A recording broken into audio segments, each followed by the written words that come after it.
আমরা জাতীয় নাগরিক পার্টি শ্রমিক উইং সেই দাবি নিয়ে আগামীর শ্রমিকের রাষ্ট্র বিনির্মাণের জন্য আমরা কাজ করে যাব, সেই অঙ্গীকারবদ্ধ হচ্ছে আপনাদের কাছে।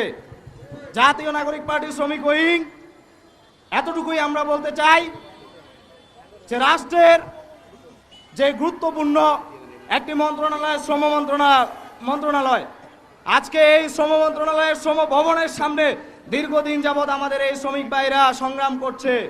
আমরা উপদেষ্টা মহোদয়ের কাছে জানতে চাই যে এই যে 19 তলায় যে মহাপরিদর্শক সাহেব বসে আছেন, তিনি কি উপর থেকে 19 তলা থেকে বসে নিচ তলার যে শ্রমিকরা আহাজারি করছে তার চোখে কি এগুলো পড়ছে না, নাকি তিনি ওখানে বসে বসে এই শ্রমিকদের এটা দেখে উনি যাত্রাপালা মনে করছেন? আর আমাদের শ্রমদেষ্টা এম শাখাত হোসেনের নাটক দেখতে দেখতে আমরা নিতে পারছি না। এম শাখাত হোসেনকে বলতে চাই, আপনাকে নাটক আর আরামাইশের জন্য ওই চেয়ারে আমরা বসাইনি।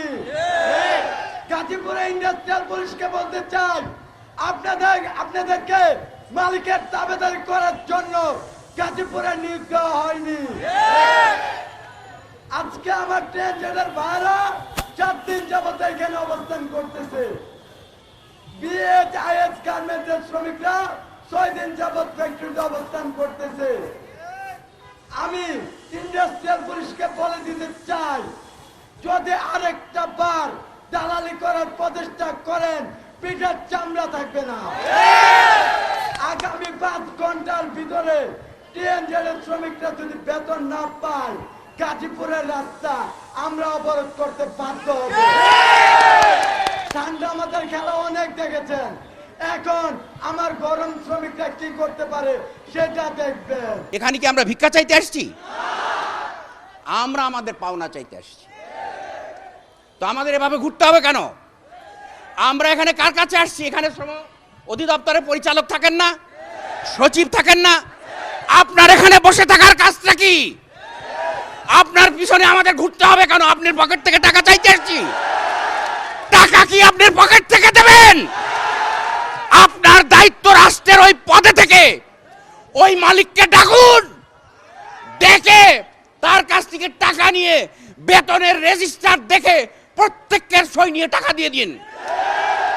বলবেন ওই মালিক দেউলিয়া হয়ে গেছে, টাকা নেই। আমরা জানি, আপনাকে বলে দিচ্ছি, ওই টিএনজেড যে মালিক, সে কোন ব্যাংকের সঙ্গে কারবার করে, ওই ব্যাংকে তার সমস্ত সম্পত্তি মর্টগেজ দেওয়া।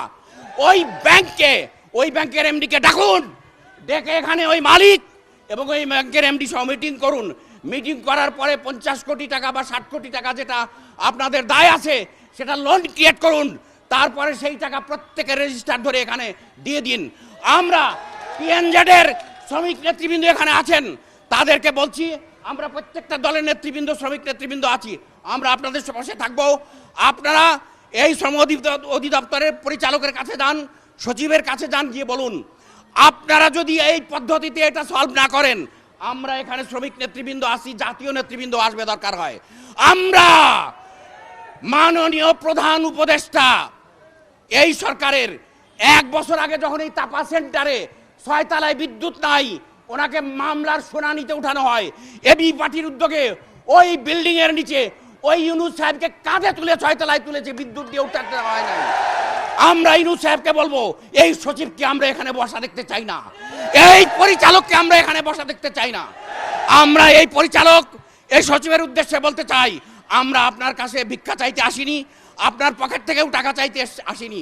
অর্থ মন্ত্রণালয় যদি অর্থ না ছাড়ে, তাহলে শ্রম মন্ত্রণালয় কোথায় থেকে টাকা দিবে?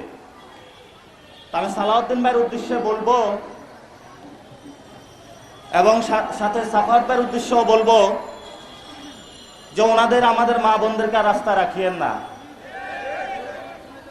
ওনারা এখানে কারো কাছে ভিক্ষা চাইতে আসে নাই, দিন রাত শুয়ের উপরে কাজ করেছে,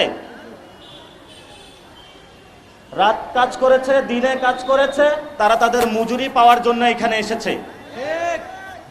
এই মজুরি যদি না দিতে পারেন আপনারা, তাহলে এটা রাষ্ট্র হিসেবে বাংলাদেশ রাষ্ট্রের কোনো মর্যাদার প্রশ্ন আর থাকে না। এখানে অনেকে বলে থাকে, আজকে যে মিডিয়া কর্মী ভাইরা এসেছেন, আমি সাধারণত অন্যখানে বক্তব্য দিলে অনেক মিডিয়া উপস্থিত হয়। তো আজকে কয়েক ভাইকে জিজ্ঞেস করলাম পরিস্থিতিটা আসলে কি। বলল যে অনেক মিডিয়ার মালিক হলো শ্রমিক, যারা আপনাদের উপরে শোষণ করে তারা।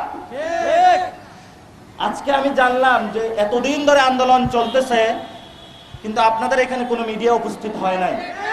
আজকে মাত্র 2টা টিভি চ্যানেল উপস্থিত হয়েছে, সময় এবং বিজয় টিভি। তাহলে বাংলাদেশে কি আর টিভি চ্যানেল নাই? আপনাদের কি চক্ষু লজ্জাগুলো নাই? আপনাদের শুধু নজর পড়ে ওই মালিক পক্ষের দিকে গোলটে পেলে, কিন্তু রাজপথে যে আমাদের ভাই বোনেরা বসে আছে তাদের দিকে আপনাদের নজর নাই? এই 24-এর গণ অভ্যুত্থানের আগে আপনারা এই কাজগুলো করেছেন, এই গণ অভ্যুত্থানের পরেও আপনারা এই কাজগুলোর ধারাবাহিকতা রেখেছেন। এরকম বেহায়া লজ্জার মিডিয়াগুলা বাংলাদেশে এখনো কিভাবে বিরাজ করছে, এদের জন্য আমাদের লজ্জা। আপনাদের শ্রমিকদের পক্ষে দাঁড়াতে হবে। বৈষম্যমূলক দৃষ্টিভঙ্গি, শ্রমিকরা যখন জাগবে পালানোর সুযোগে পাবেন না, এই ভবন থেকে নামারও আপনারা সুযোগ পাবেন না। কারণ এই শ্রমিক ভাইরা কষ্ট করে উপার্জন করে, তাদের সুদের টাকা না, তাদের হালাল টাকা। তারা কলমের খুঁচায় কোনো ঘুষের রাজনীতি করে না এখানে, তারা কলমের খুঁচায় বৈষম্যের রাজনীতি করে না এখানে।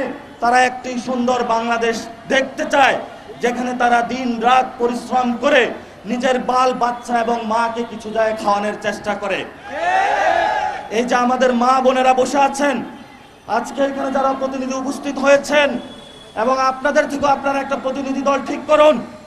আমি সাখাওয়াত ভাইয়ের কাছে নিজে যাব, সালাউদ্দিন ভাইয়ের কাছে নিজে যাব, রাষ্ট্রের বিভিন্ন যারা ব্যক্তিবন্ধ আছে তাদের কাছে আমরা যাব, তাদের সাথে কথা বলেছি। আমাদের এটা দ্রুত আমাদের এই যে সমস্যাটা রয়েছে দ্রুত সমাধান করতে হবে, এবং আমাদের এই ঈদের আগে এটা নিয়ে যাতে কোনো গড়িমসি আর না হয়।